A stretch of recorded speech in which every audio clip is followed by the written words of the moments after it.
আজকে এখানে আমি এবং আমাদের সকল শহীদ পরিবার দাঁড়িয়ে আছে একটা বিষয়ের বিনিময়ে, সেটা হচ্ছে আমাদের সকল শহীদের রক্তের বিনিময়। কিন্তু আজও কি আমরা সেই রক্তের, আজও কি আপনারা আমাদের সেই রক্তের মূল্য দিতে পেরেছেন? কেউ পারেন।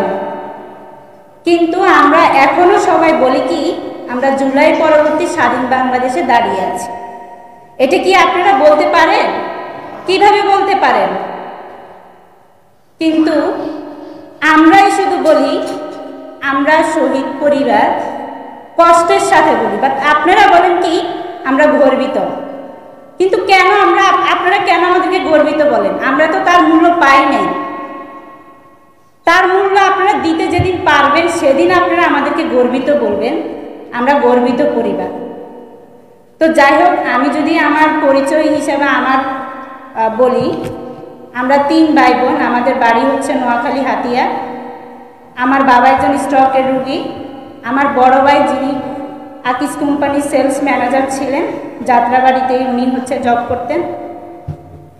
আমরা 2 ভাই বোন পড়াশোনা করি। আমার বড় ভাই যিনি শহীদ হয়েছেন মোহাম্মদ রিটন, আমার ভাই, তার ছোটটা জগন্নাথ ইউনিভার্সিটি থেকে মাস্টার্স কমপ্লিট করেছে 2021 সালে।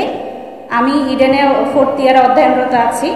তো আমার ভাই 2016 সাল থেকে আমাদের পড়াশোনা এবং আমাদের পরিবারের, এবং তার 3টা সন্তান আছে, দুটা ছেলে একটা মেয়ে, এবং আমার বাবা মা সবারই হচ্ছে ভরণ পোষণ, আমাদের পড়ালেখা সব কিছু দায়িত্ব তিনি বহন করতেন। তো তিনি ঢাকায় সবসময় আমাদের সাথেই আমাদের থাকতেন। আমাদের সহযোগিতা, যত ধরনের নুন কিনতে যদি 1 টাকা লাগতো সেটাও আমার ভাই দিত। আমার বাবার প্রতি মাসে 2000 টাকা করে হার্টের ওষুধ লাগে, সেটাও আমার ভাই দিত। অর্থাৎ আমাদের পরিবারের আপাতমস্তক যা দরকার আমার ভাই ভরণ পোষণ করতো। আমার ভাই আমাদের পিছনে টাকা পড়াশোনার জন্য দিতে দিতে অস্থির, বলে যে আমার ভাইয়ের নাম আরিফ, মেজু ভাইয়ের নাম, যে তুই কবে চাকরি পাবি? ভাই বলতো, ভাই এই তো আমি তো অনেক জায়গায় ভাইবা দিচ্ছি, বাট কোয়ালিফাইড তো হচ্ছি না, আমি কি করব?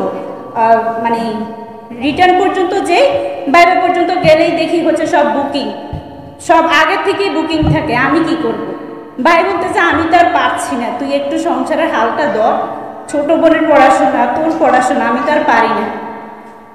অবশেষে আমরা 24 সালটা পাই, যেটা হচ্ছে আমাদের বৈষম্য বিরোধী ছাত্র আন্দোলন, যেটাতে আমরা 2 ভাই বোন এবং আমার বড় ভাইও অংশগ্রহণ করত, শুধু একটাই কারণে যে শেখ হাসিনা নেমে গেলে আমার 2 ভাই বোন চাকরি পাবে, আমার পরিবারের সচ্ছলতা আসবে।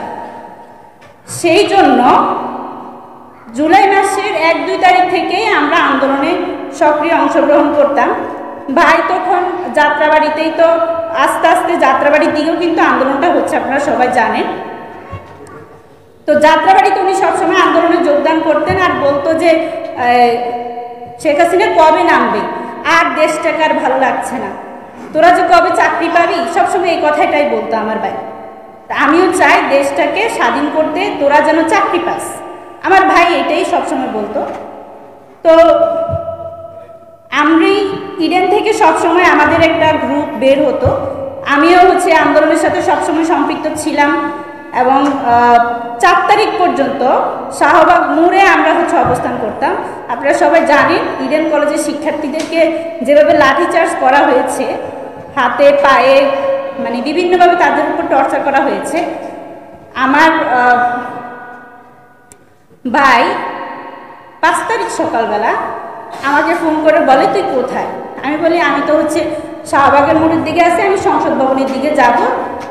পরে বলছে যে বাসা থেকে কেন বেরোছিস, আজকে তো অনেক ভয়াবহ। আমি তো ভাই এতদিন তো গিয়েছি, আজকে না গেলে তো মানে স্বাধীনতার সফল যে হব সেটাই বৃথা যাবে। বলে আচ্ছা ঠিক আছে তুই সেভে থাকিস। বলে যে আরিফ কোথায়? আমি বলি ভাইও তো বের হয়েছে, জানি না ভাইয়া কোথায় আছে। এই বলে আমি বলছি আচ্ছা আপনি সাবধানে থাকবেন, কোনো সমস্যা নেই। দুপুর 1:30 আনুমানিক আমার ভাই হচ্ছে ওনার কলিগকে ফোন করে। ভাই যদি ওই দিন যদি আমার ভাইয়ের কলিগকে যদি ফোন না করতো, হয়তো আমার ভাইয়ের লাশ আমরা হাতিয়ার মাটি দাফন করতে পারতাম না। আমার ভাই ছিল আমাদের পরিবারের একমাত্র বটবৃক্ষের ছায়ার মতো। আমার ফোনে যখন কল আসে যে আমার ভাই গাড়ির সাথে পুড়ে লেগেছে, তখন আমি ওখানে স্ট্রেঞ্জে অজ্ঞান হয়ে যাই। আমার বন্ধুরা আমাকে ধরে ঢাকা মেডিকেলে নিয়ে আসে। আমার ভাইয়ের কলিগ ঢাকা মেডিকেলে নিয়ে আসতো, ওনার শরীরে কয়েকটা ছড়াগুলি পড়েছে যাত্রাবাড়ি থেকে।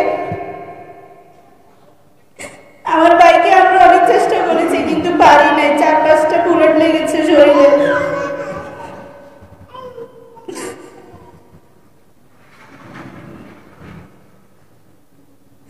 আমার ভাই 5:40-এ শাহাদাত বরণ করে। তখন সবাই আনন্দের মিছিল করছে, কিন্তু আমরা কি করছি? আমাদের চোখে ছিল অশ্রু। আমার ভাইয়ের লাশ ছিল আমাদের হাতে।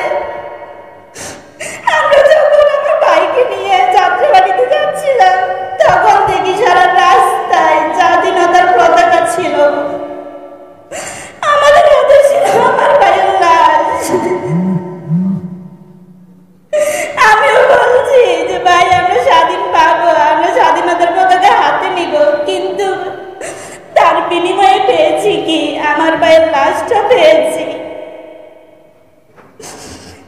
আমার ভাইয়ের পরিবর্তে সেখানে আমিও থাকতে পারতাম, আমার ছোট ভাই থাকতে পারত, কিন্তু আমাদের 2 ভাই বোনের বিপরীতে নিয়েছে আমাদের বৃক্ষকে, যে আমাদের ব্যবস্থা করতো, আমাদের 3 বেলার ভাতের জোগাড় করত। আমরা যে পরের দিন ভাত খাবো সেটা আমার ভাই পাঠাতো টাকা, আমাদের পড়াশোনা সবই আমার ভাই করত। আমার ভাইয়ের লাশটা নিয়ে আমরা পরের দিন দাফন করি। এর পরের দিন থেকে যে আমরা কি খাবো, কিভাবে চলবো, সেটা আমরা জানতাম না। শহীদের 10 থেকে 15 দিন পরে আমাদের বাড়িতে হাজিরা বাংলাদেশ জামাতে ইসলামের দল, ওনারা আমাদের হাতে 2 লক্ষ টাকা উঠাই দেন। তখনই আমাদের পরিবার দুমুঠো ভাত খাওয়ার মতো স্বস্তি পায়। একমাত্র দলকে দেখেছি সবার বাড়িতে গিয়ে সবার রান্নার ব্যবস্থা করে দিয়েছেন।